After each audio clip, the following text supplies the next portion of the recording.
ناجيت ربي بشهر رمضان شهر الأمان والمنى والفيضان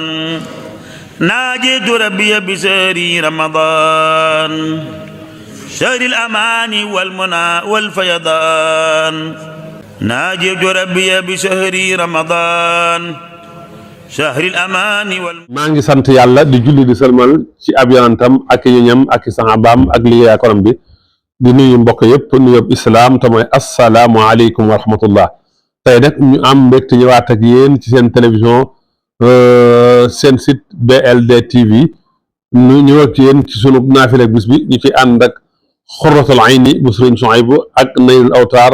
bu sëriñ Suhaybu radiyallahu taala anhu nee na ku dikk ñaar fukkeel ga ak juróom-ñaar ku ci julli fukki rakka ak ñaar mu ci ne fatiha benn yoon ak inna anzalnaahu fukki yoon inna anzalnaahu fukki yoon def na ko bindal tiyaaba ju toll ne li mu bisi àddina yépp te bu dekkee ca mbooloom yonant yi lañu koy boole nii la ko indee ca xurratul ayni ñu ñëw nag ci nim ko indee ca naylul awtaar wa aydan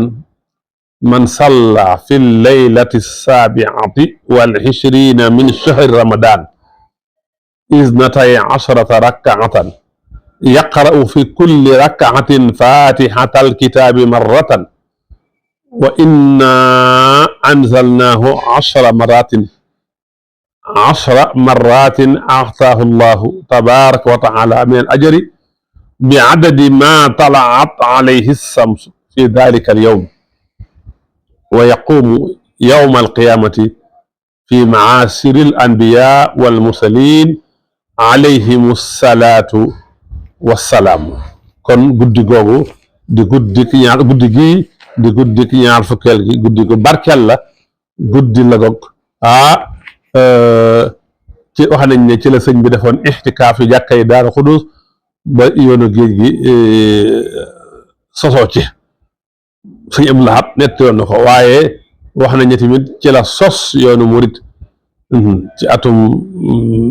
ñu am sali génne àddina ba ca déwén sax waaye wirdul maxuus bi sëriñ bi jotee ko gànnaar ca Sarsaara ca Aksasin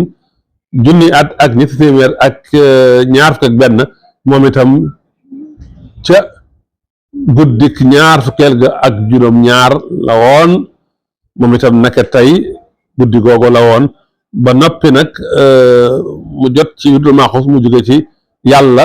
jaare ci yonent bi sallallahu alayhi wa sallam te mooy wirdu murid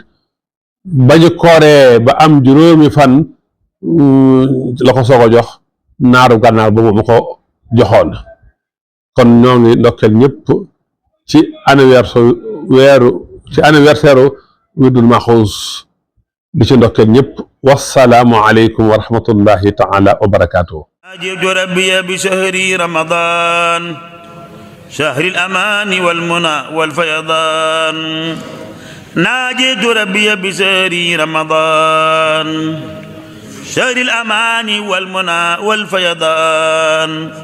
ناجيت ربي بشهر رمضان شهر الأمان والمنى